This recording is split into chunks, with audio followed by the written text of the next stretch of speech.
السلام عليكم. بعد الصلاة والسلام على رسول الله.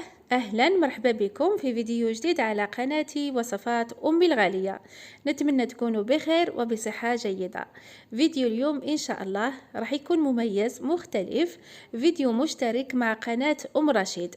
بالنسبة لي اليوم إن شاء الله راح نشارك معكم بريوش بالشوكولا بدون عجن ولا دلك، خفيف كالقطن، بحجم عائلي، بمكونات بسيطة جدا، وطريقة تحضير مختصرة كما عودتكم دائما. وبالنسبة لأم رشيد كما عودتنا دائما بوصفاتها الأكثر من رائعة والناجحة، راح تشارك اليوم معكم باتيسري مشربة بمكونات متوفرة عند الجميع.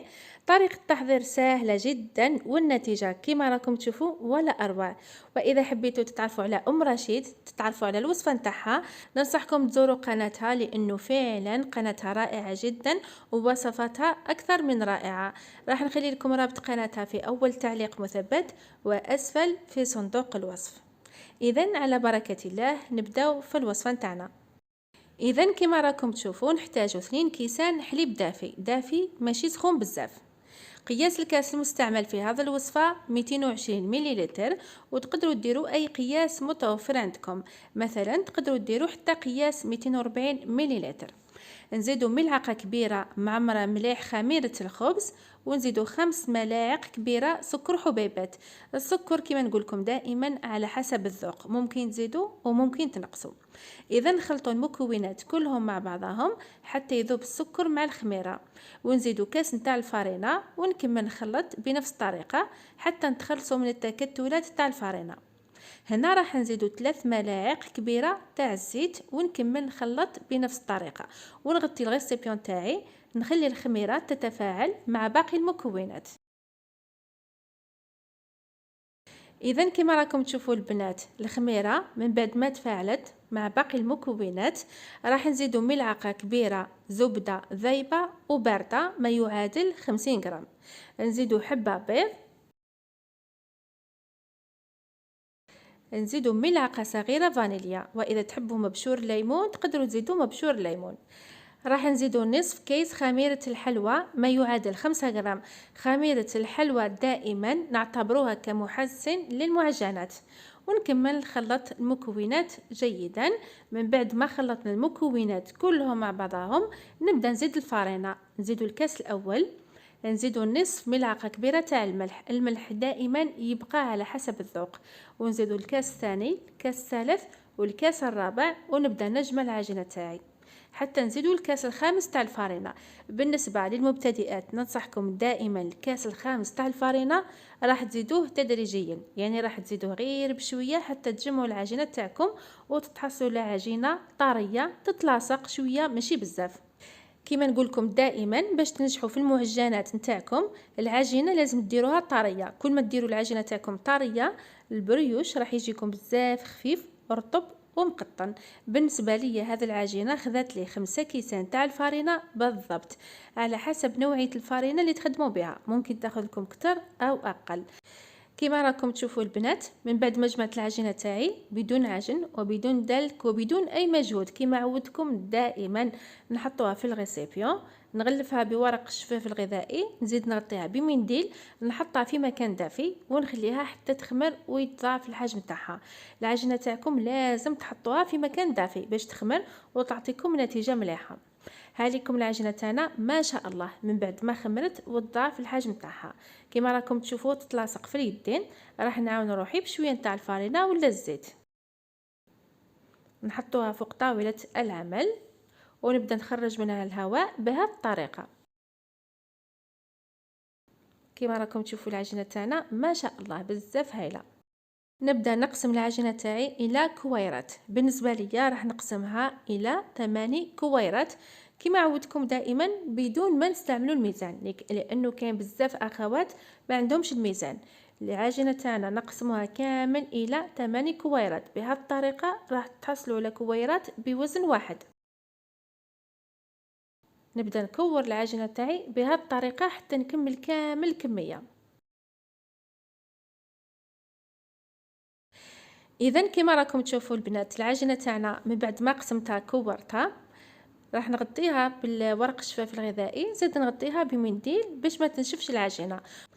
اذا مباشرة نبدا نحل العجينة تاعي بالحلال بشكل مستطيل وبسمك متوسط. كما راكم تشوفون نرشوا شويه نتاع الفارينه، ما تكتروش باش العجينه تاعكم تبقى محافظه على القوام تاعها والبريوش نتاعكم يجي رطب وخفيف ما شاء الله. ونبدا نحط شوكولاته تختيني. ننصحكم دائما ديروا النوعيه الممتازه باش البريوش تاعكم يجي معمر بالشوكولا، كي تقسموه تجي شوكولا سايحه. صدقوني عندما ديروا نوعيه ممتازه راح تحصلوا على نفس النتيجه كما شفتوا في الصور. البريوش نتاعنا من بعد ما قسمته جا معمر بالشوكولا. بالنسبه ليا راح ندير اليوم تزيريه ما شاء الله روعه بزاف بنينه وتعطينا نتيجه مليحه. وايضا تقدروا تكتروا ولا ما تكتروش، يعني هنا على حساب الذوق. بالنسبه ليا راح نكتر كما قلت لكم باش البريوش نتاعنا كي نقسموه يجي معمر بالشوكولا. وكملاحظة مهمة جدا ننصحكم العجينة تاعكم تحلوها كامل على مرة وتشكلوها كامل على مرة باش البريوش نتاعكم يجي بحجم واحد. لو كان تبداو البريوش نتاعكم تشكلوه بالوحدة بيد ما تكملوا الاخرى الاولى راح تخمر بزاف ويجي الشكل نتاع البريوش نتاعكم ماشي متناسق، يعني راح تجيكم حبة كبيرة حبة صغيرة حبة متوسطة. هنا نجيبوا قطعة البيتزا ولا الموس ونبدا نقطع العجينة بهذه الطريقه ونبدا ندور. هنا راح نشكلوا البريوش نتاعنا كما راكم تشوفوا الطريقه بزاف سهله.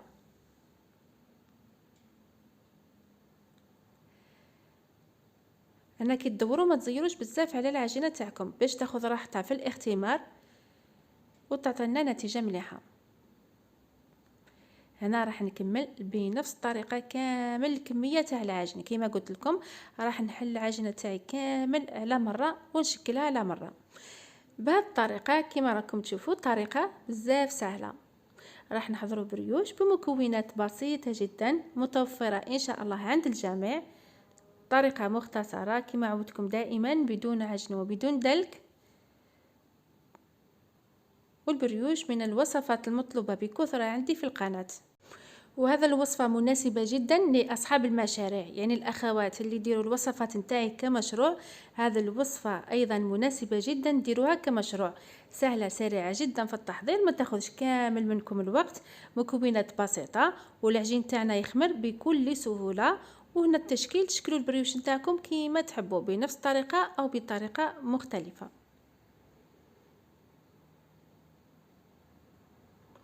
كيما راكم تشوفوا هنا الصينيه الاولى نحطوا فيها البريوش نتاعنا بهذه الطريقه، ما تقربوهمش من بعضهم.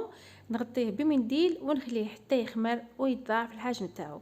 والصينيه الثانيه بنفس الطريقه راح نحطوا فيها البريوش نتاعنا ونغطيه ونخليه يخمر.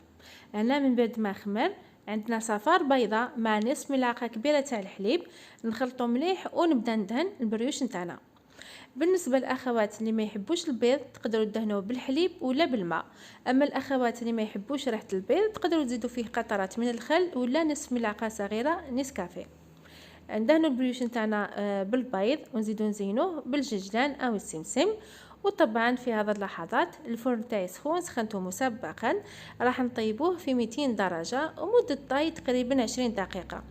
كما نقول لكم دائما كل وحده والفرن تاعها، ممكن ياخذ لكم اكثر او اقل. ناخذ الصينيه نحطها في الوسط والفرن راح نشعلوه من التحت ومن الفوق في نفس الوقت، نطيبوه نحمروه من التحت من الفوق ونحيه.